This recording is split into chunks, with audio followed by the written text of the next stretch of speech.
Nearly every one of these action steps recognizes that self can overcome self, and we have prayer in most of them. And here we got it again in step 8, that if we're not willing, we ask God to help us be willing. And I had a lot of difficulty in step 8 and step 9 because there's some people that had harmed me just as bad as I'd ever harmed them. And I didn't feel it was going to be necessary for me to make any amends to them, and I didn't feel like I could, and I didn't want to. And I told my sponsor about this. He said, okay. He said, what I'd like to see you do is take that list that you have and divide it into 4 lists. And he said, I'd like to see you put on one list right now. I'd like to see you put on another list later. I'd like to see you put on another list maybe. And I'd like to see you put on another list never. Now, he said, those that you love and you want to make amends to them right now, put them on that list. Those that you know you're going to do it sooner or later, but you're not too keen about it, put them on the later list. He said, those that you aren't sure about, you may or may not, put them on the maybe list. And he said, or put the second ones on the later, and then put the third ones on the maybe list. And he said, then those you're never going to make amends to, put them on the nevers list. And then he said, I want you to start making your amends to the right nows. And he said, by the time you're through with that, you'll probably be ready to do some laters. And by the time you're through with the laters list, you'll probably be ready to do some maybes. And he reached in his billfold and got out a $20 bill, and he said, I'm going to bet you $20. By the time you're through with the maybes, you'll be ready to start on the nevers. And the old fool was exactly right. You know, I was trying to block myself off entirely from step 8 and 9 by using 3 or 4 names, and he didn't let me do that. He gave me a process by which I could become willing to make amends to them all eventually. And it really did work for me. So if you got that problem, or you're working with somebody that got that problem, try the 4 list. Right now, later, maybe, and never. And it really works. Okay. After we've got the list, we're willing. Over on page 77, we begin to look at step 9. Now, step 9 is a definite 3-part step. The first part tells us the kind of amends to make. We made direct amends wherever possible. Direct amends is probably eyeball to eyeball, face to face, one-on-one. So he tells us the kind of amends to make, direct amends. Then he tells us when to make them, wherever possible. Then he tells us when not to make them, except when to do so would injure them or others.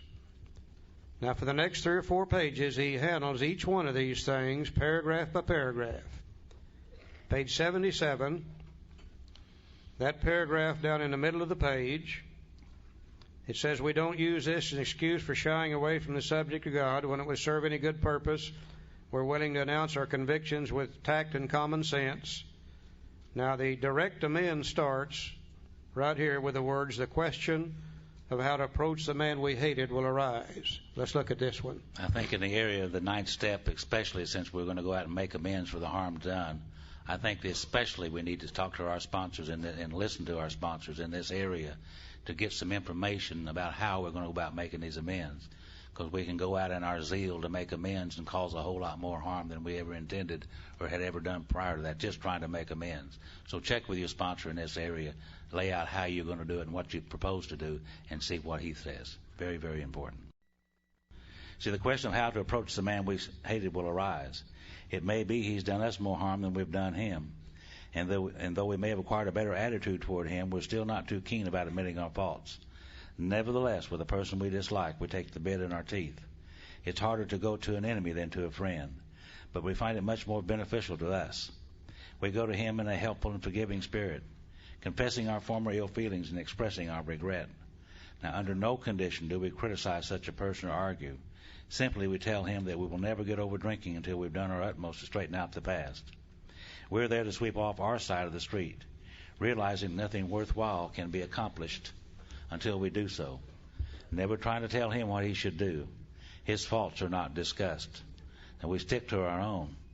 Now, if our manner is calm, frank, and open, we will be gratified with the result. In 9 cases out of 10, the unexpected happens. Sometimes the man we are calling upon admits his own fault, so feuds of years standing melt away in an hour. Rarely do we fail to make satisfactory progress. Our former enemies sometimes praise what we're doing and wish us well. Occasionally they will offer assistance. It should not matter, however, if someone does throw us out of his office. We've made our demonstration, done our part. It's water over the dam. And every time I read that, I think about my cousin Gary. And I was in the area of making amends at this time. And I was in this restaurant one day, and I've never been in that restaurant before or since. And I looked up, and Gary was at the door waiting to be seated. And I motioned him over. Now, he came over very reluctantly, because Gary and I have been fighting and fussing and physically and verbally abusing each other all our life. So he came over very reluctantly. He wasn't quite sure what I might do. And I asked him to sit down, and he did reluctantly. And I looked at him, and I said, Gary, I found out I'm an alcoholic, and I'm a member of Alcoholics Anonymous, and I'm trying to straighten out my life and trying to make amends for the harms that I've done people. And I've harmed you a whole lot over these years, and I want to ask you if you'll forgive me for that.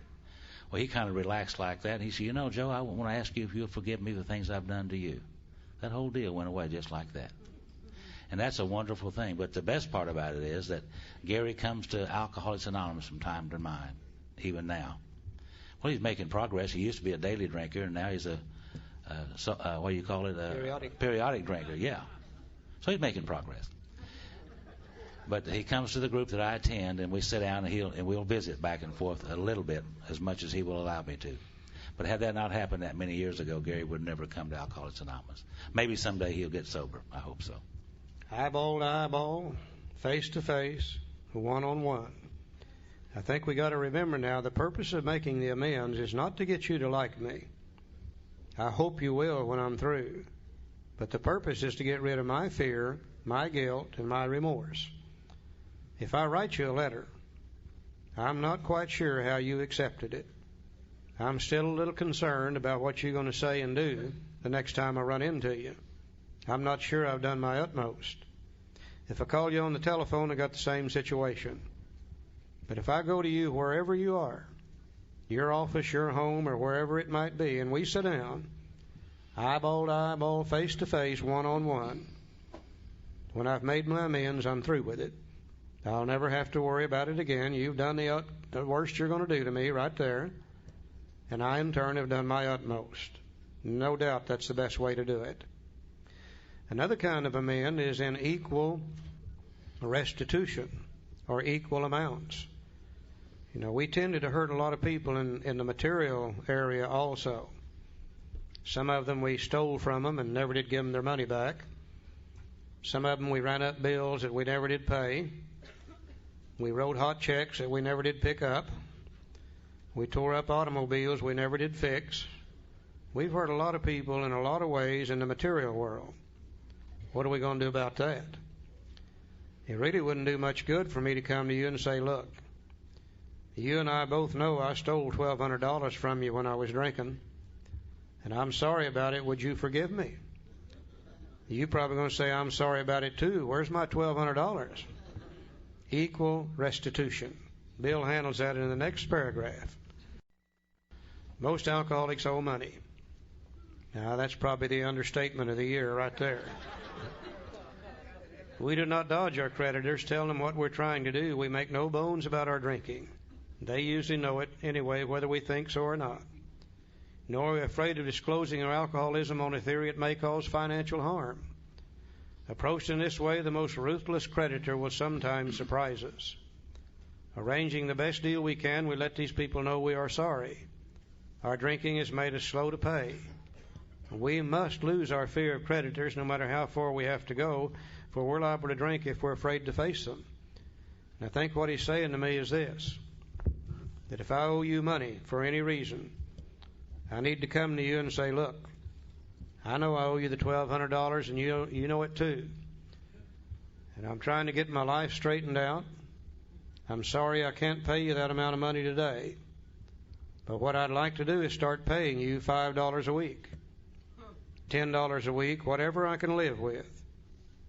and I start paying you that $5 or $10 a week or 20 or whatever we've decided on, and as the weeks go by, some morning I wake up and I say, hey, that sucker's paid off. I don't have to worry about that one anymore. The fear and the guilt and remorse is gone. I go to the next one.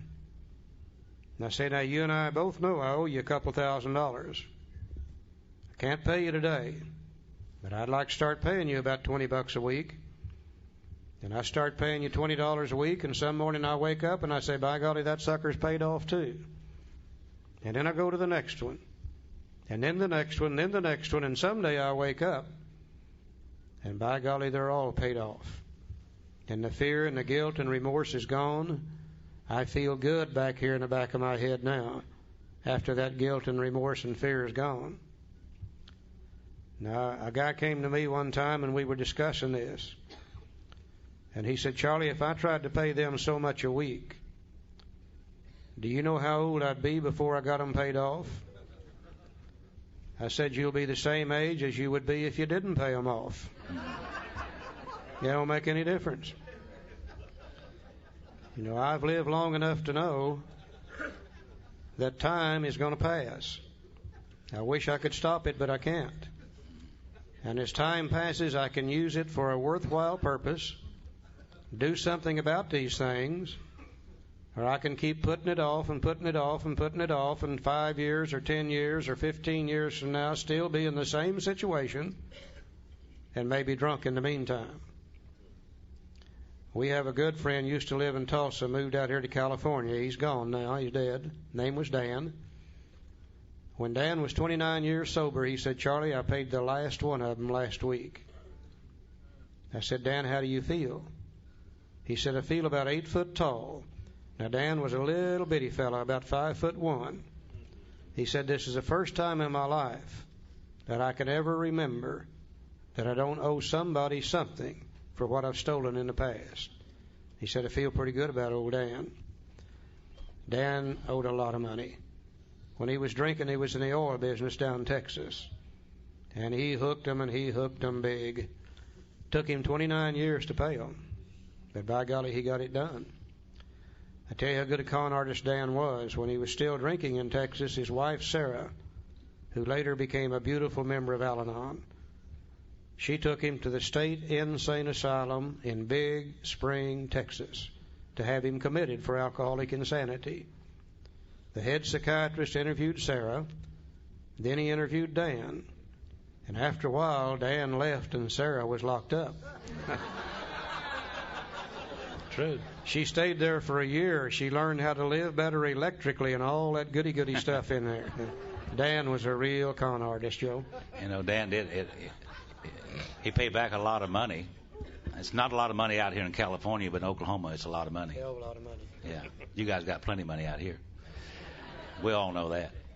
But Dan paid them all back, and I spent many, many days and playing bridge with Dan and Sarah, and he and my wife, and they were teaching us the program a lot, sharing with us, and they paid a lot of money back. Now, you'd have thought the kind of money he paid back would have kept him broke, but he didn't. He prospered in other ways. He wasn't rich when he died, but he had a very comfortable living throughout all those years, and he prospered as a result of doing the right things with his debts. And again, I hear some of you saying, I can hear awful good. He hears good. I hear some of you saying, well, Charlie, that stuff's probably all right for $1,200 or $2,000 or maybe $10,000. But what if it's $500,000? What if it's $1 million? What if it's $2 million? Could we pay that back? I don't know why not. If we're smart enough to steal it, we're probably smart enough to pay it back if we're willing to do so. You know, I think we forget from step 3 on, God's with us. And if we're willing to do these things, God's going to make it possible to do so, just like he did for Dan. Dan didn't die a rich man, but Dan died a very comfortable man. God saw that Dan had the means to be able to pay these people back. The willingness is what it takes to do this. And it really works for people like us. On page 79, about the middle of the page, it talks about where other people are involved. And we need to really, really consider this now.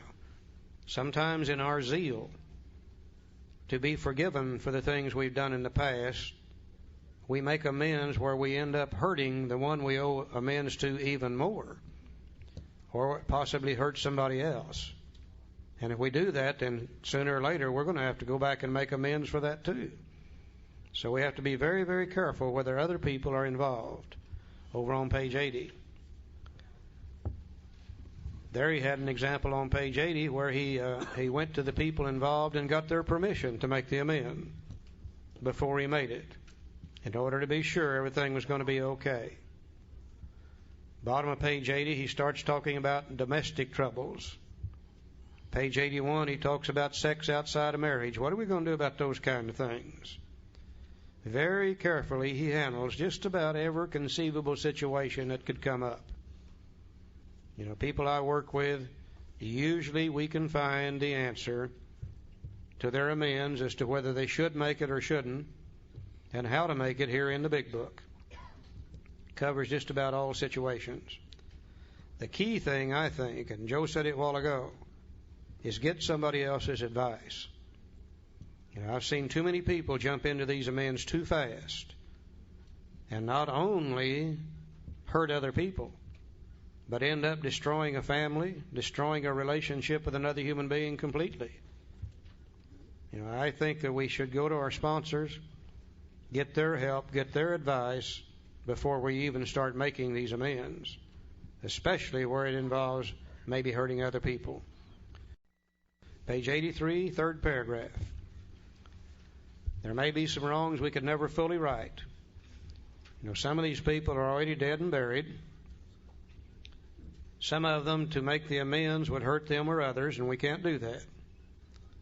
We don't worry about them, and we can honestly say to ourselves that we would right them if we could. Some people cannot be seen. We send them an honest letter. There may be a valid reason for postponement in some cases, but we don't delay if it can be avoided. We should be sensible, tactful, considerate, and humble without being servile or scraping. As God's people, we stand on our feet. We don't crawl before anyone. You know, one mistake I see us making is we go to somebody and try to make our amends, and they don't accept it. They didn't all accept mine. Some of them said, Charlie, we didn't like you when you were drinking. Not too damn crazy about you now. We'd just soon you get out of here and leave us alone. And when that happens to us, it just crushes us. And we tend to want to go back and go back and go back and literally beg those people to forgive us. We don't need to do that. If they don't accept it, there's nothing we can do about that. About all we can do is stand in readiness to make it at a later date if the opportunity comes up. But we certainly do not have to crawl before anyone. We are God's people too. You know, as I said here this morning, and I came painfully aware, joyfully aware to me this year, all those situations that I used to have that I thought needed to make amends are all taken care of. I mean, every one of them. And I'll tell you about two here this morning, if you will.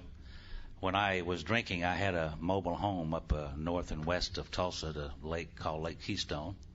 Didn't think my wife knew anything about it. A nice place. And one morning in the middle of the night, there was a knock on the door, and I finally come to the door, and I opened it up, and what she did, she just broke in. Phyllis did. And I really wasn't having a good time. Embarrassed me in front of my girlfriend. Yeah. And our daughter. She brought the daughter with her. I was not having a good time. And now Gail, she was affected by my drinking, of course.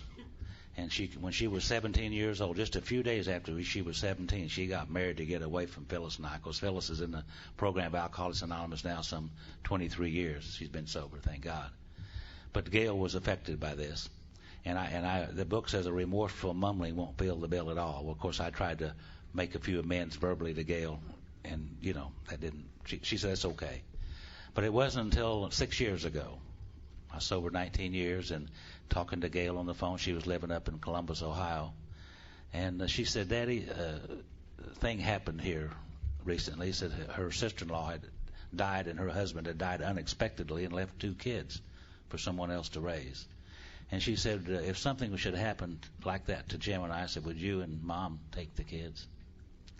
You know, that's when I knew that she really had forgiven me. It took 19 years. A remorseful mumbling won't fill the bill at all. Now, I'm sober in Alcoholics Anonymous for 2.5 years, and Phyllis and I get back together. 9 years later, I'm standing in the back of the room and greeting people as they come in to the meeting place that night. And I looked around, and here's the lady of the mobile home incident. Phyllis is at the coffee pot? Phyllis at the coffee pot getting coffee, and she looked over their shoulder. You know, it all happened just about that quick. I believe you'll get an opportunity to handle all these situations. God makes it wherever possible. And some of the guys was aware of this situation. They said, "What did she say?" I said, "She didn't say anything for about a week." And we were at another meeting, and here's this lady, and she was trying to get sober and come into AA, and again at another meeting, and here's this lady. And Phyllis began to talk ugly to me. They'll do that, you know. And I began to pay the price again, began to feel bad about it again. Well, after about 2 or 3 weeks of this, and one night she was settled down, she'd come back down through the ceiling, and we were able to talk about this. And I said, "Phyllis, you know, I've already paid one hell of a price for this. I mean, I have already paid one hell of a price, physically, morally, spiritually, financially, in every way you can pay. And what I'm trying to tell you is I'm not paying anymore." I said, "It's just like last month's gas bill. I paid that one, and I'm not paying that one no more. They'll let you pay forever if you'll pay. There comes a time when you quit paying." We don't have to crawl before anyone. We make our amends to the best of our ability and go on about our business. Okay, if you right with God in 1, 2, and 3, you're right with yourself in 4, 5, 6, and 7. You're right with your fellow man in 8 and 9. For the first time, as far back as we can remember, we're well in all 3 dimensions of life. We've been put back together as God intended for us to be in the first place. Now, if you're well in all 3 dimensions of life, you're going to feel pretty good. I don't think it's by accident. The very next thing are the promises. They come immediately after this program of action. So if we're painstaking about this phase of our development, we'll be amazed before we're halfway through. Which phase of our development? Well, the 8 and 9 phase. Yeah, we're going to know a new freedom and a new happiness. We will not regret the past nor wish to shut the door on it. We will comprehend the word serenity, and we will know peace. No matter how far down the scale we've gone, we'll see how our experience can benefit others. That feeling of uselessness and self-pity will disappear. We will lose interest in selfish things and gain interest in our fellows. Self-seeking will slip away. Our whole attitude and outlook on life will change. Fear of people and of economic insecurity will leave us. We will intuitively know how to handle situations which used to baffle us. We will suddenly realize that God is doing for us what we could not do for ourselves. Are these extravagant promises? We think not.